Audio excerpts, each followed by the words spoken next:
Hi, welcome to Forbest Academy. In today's video, I'm going to be talking about rationalizing denominators. Now, denominators are the bottom number in fractions, and rationalizing is where we take an irrational number and we're going to make it less irrational or a rational number. So let's start with the fraction 1 over the square root of 2.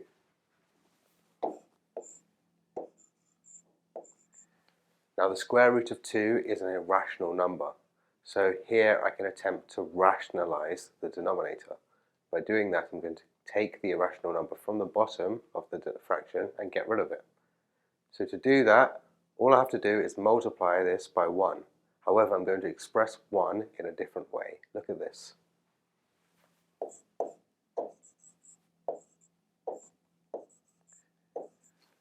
So if I have the square root of 2 and I divide it by the square root of 2, I will get 1. However, if I do this multiplication by doing the top by the top and the bottom by the bottom, let's see what happens. The top of the fraction I have 1 times the square root of 2, which gives me the square root of 2. And on the bottom of the fraction I have the square root of 2 times the square root of 2, which gives me 2. So now the denominator, or the number on the bottom of the fraction, is no longer an irrational number. So I have rationalized the denominator.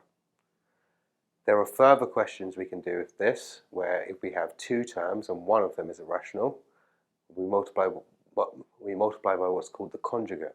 I'll be showing you that in another video. But for now, thank you for watching and be sure to subscribe to our channel.